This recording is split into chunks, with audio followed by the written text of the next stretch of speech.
¿Qué tal? ¿Cómo están? Gracias por estar en Sin embargo al aire y muchísimas gracias siempre por su acompañamiento, siempre por estar cerca de nosotros, siempre por comentar los textos. Gracias, de verdad, gracias. Todos estos años han sido muy generosos con nosotros, gracias. Y pues les dejo mi texto de este 8 de septiembre, lunes 8 de septiembre. Y espero pues sí que dejen sus likes, que se suscriban si no se han suscrito. Mi texto se llama Austeridad para bien y para mal y dice lo siguiente. La historia de México ha sido escrita y alterada desde la hegemonía. No hay sorpresa. La historia con H mayúscula, suele decirse, está escrita por los vencedores. Y es curioso que no tengamos certeza del origen de una frase usada lo mismo por el asesino nazi Hermann Göring que por George Orwell, un icono del mundo de la antiutopía. Pero hay momentos en los que la historia es un potro bronco más que una montaña.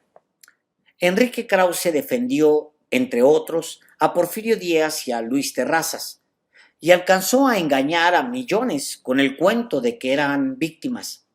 Y durante décadas así quedó, hasta la fecha. Sobra quien quiera encontrarle virtudes a estos sátrapas corruptos.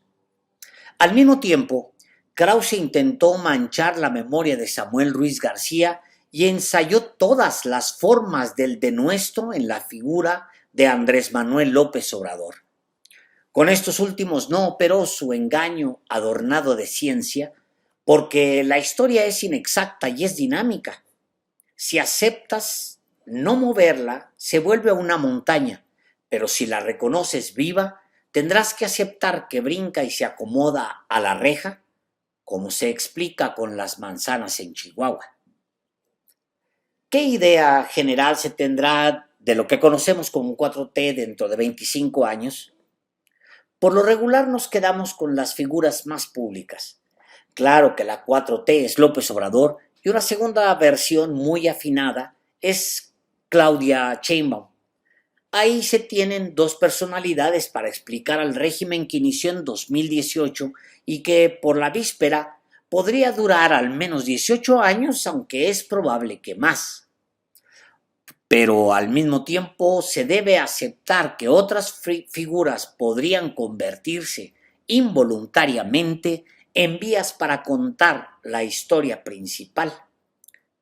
Genaro García Luna define el sexenio de Felipe Calderón, guste o no, como también lo define Javier Lozano Gracia. García Luna retrata al narcoestado y Lozano a un gobierno antiderechos. Incluso si borras a Calderón, sobreviven estos dos personajes en una historia general. La administración del 2006 al 2012 se gastó 48,000 millones de pesos solo en publicidad oficial y no pudo imponer su narrativa para la historia. Hay que preguntarse ahora cómo se leerá a Ricardo Monreal, Adán Augusto López Hernández o Alejandro Gertz Manero al paso del tiempo. ¿Cómo se les recordará en el contexto de la 4T? ¿Cómo se razonará dentro de un cuarto de siglo a Luis Alcalde, a Marcelo Ebrard Casaubon, a Rosa Isela Rodríguez, a Juan Ramón de la Fuente o a Gerardo Fernández Noroña, por ejemplo? Y si la historia la escriben los vencedores, entonces debemos esperar a que avancen las historias personales de Clara Brugada, Lenia Batres, Andrés Manuel López Beltrán, Ricardo Gallardo, Manuel Velasco, Hugo Aguilar, Pedro Aces u Omar García Harfuch, porque todos ellos tocan un instrumento en la sinfónica de la 4T. En gran medida, creo, depende de la presidenta de México como antes dependió de López Obrador, qué personajes la acompañan en una definición futura de la 4T. Un Gallardo define el movimiento, una Lenia, un Aguilar, un Velasco, un Monreal, un Pedro Aces. Bueno, guste o no, en este momento sí definen una parte de la 4T. Los periodistas y los medios pueden usarlos para opacar logros y obra Y pongo el mejor ejemplo, muy reciente. Hay más textos sobre Pedro Aces, Adán Augusto López Hernández, Fernández Noroña, Ricardo Monreal, que sobre los 13.4 millones de mexicanos que salieron de la pobreza en un sexenio, un logro que no tiene precedente, al menos hasta donde tenemos datos confiables. Muchos de estos personajes no son importantes en el largo plazo. Piense en el sexenio de Lázaro Cárdenas. Podrá agregar de memoria a Francisco J. Mújica, la expropiación petrolera y a los sindicatos. Pero al mismo tiempo, estos personajes, que son los que recordamos, no definen al sexenio de Cárdenas. Al mismo tiempo, en su conjunto, podemos decir que los personajes anteriores sí moldean una idea de la 4T y la moldearán en el futuro como ayuda a definirla en el presente, le guste o no le guste a la misma 4T. La austeridad y las personas. La austeridad es uno de los conceptos más importantes de la 4T frente a los votantes, y lo es por varias razones. La primera es porque permite fortalecer la idea de que el gobierno no debe estar al servicio de una élite que piensa que el servicio público no es para servir, sino para servirse. La segunda razón que vuelve la austeridad un tema central, importante para la 4T, es que se trata de una espada poderosa en su guerra cultural. La izquierda va contra el estilo de vida que promovió el neoliberalismo, los individuos, las televisoras, el gobierno, los periodistas. Va en contra de eso. Punto. No está de acuerdo con el consumismo, que es hermano menor de la ambición desmedida por el poder y el dinero, que a su vez son hijas de una madre muy jodida, la corrupción. Y la tercera razón es aún más poderosa que las dos anteriores. La austeridad es el corazón del movimiento. Austeridad identifica al López Obradorismo y nadie como los zapatos viejos de López Obrador para testificarlo. La austeridad significa nunca abandonar la raíz, nunca darle la espalda al pueblo, siempre estar anclados a la voluntad de los de abajo y no a lo que dicta el dinero. Austeridad es pueblo, pueblo, pueblo, mucho pueblo, todo el pueblo. Son los guaraches, es el campo, es el sol espeso que se deposita sobre el agresivo asfalto. Es la marcha, es el morral, son los volantes. Es tocar todas las puertas abajo en el último rincón. Pueblo, pueblo, pueblo. Y la derecha no entendería una sola palabra de lo que acabo de escribir. Y quizás sea mejor así. Casos de estudio. No creo que Gerardo Fernández Noroña piense abrazar la austeridad. He abordado aquí varias veces su caso, que no está bien, no está mal, es lo que es. Alega que tiene derecho a no vivir en austeridad porque lo que gasta viene de sus ingresos, no a costa de los otros.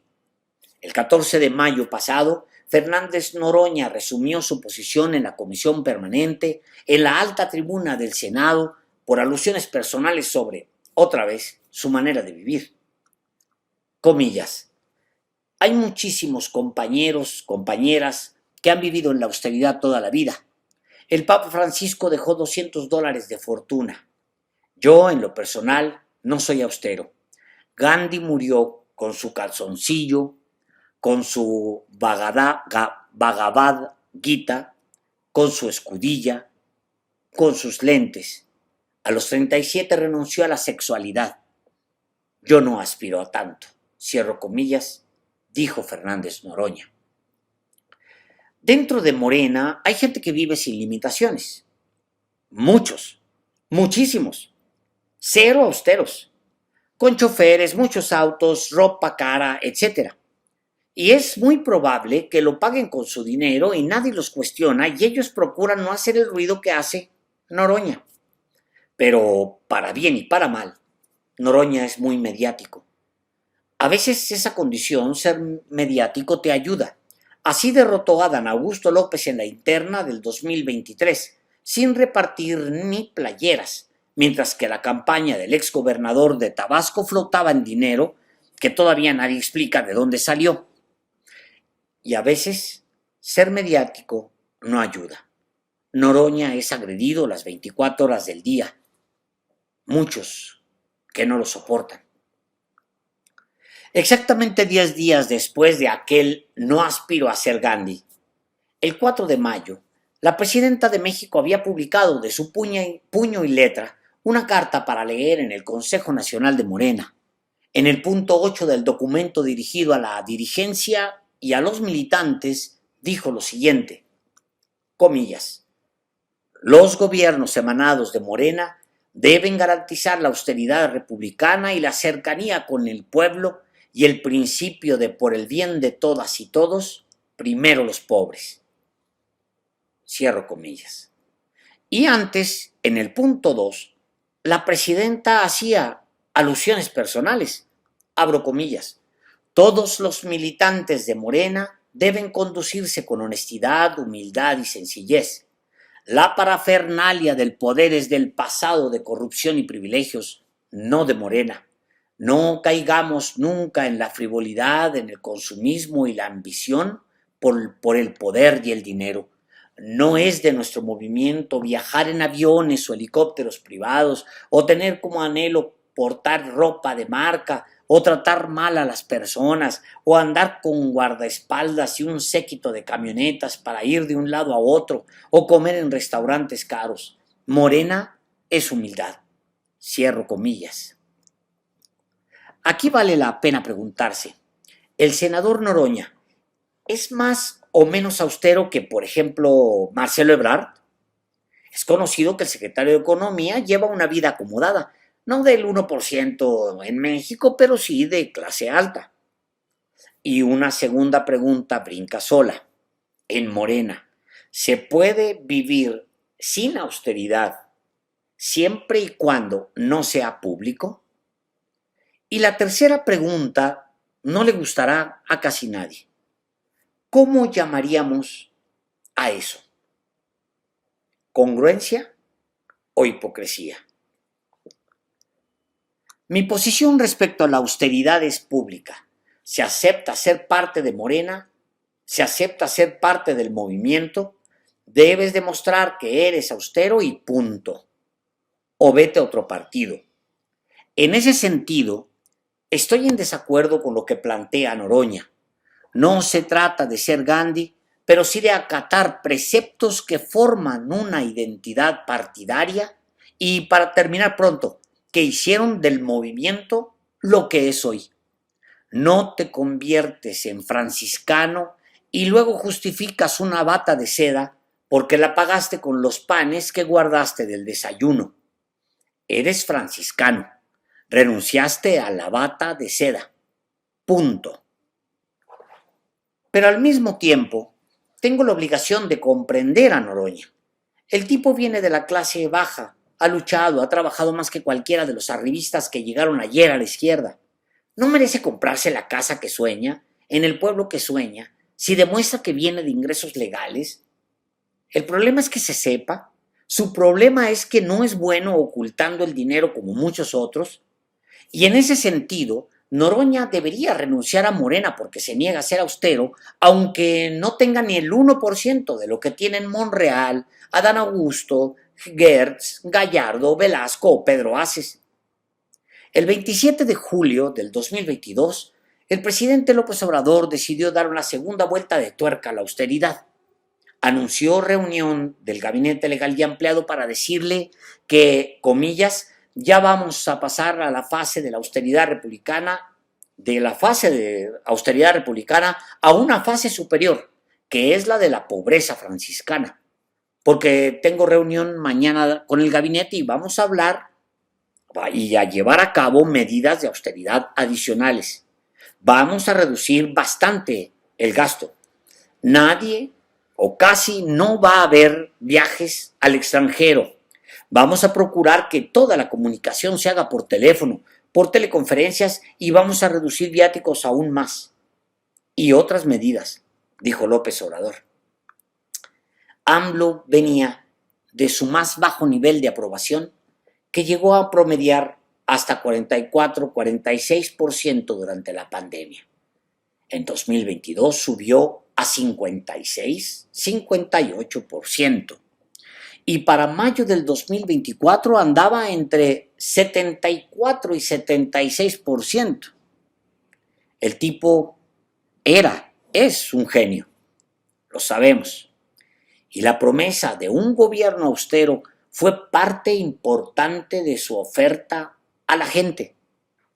Y por eso Krause podrá decir misa, pero hay momentos en los que la historia es un potro bronco más que una montaña.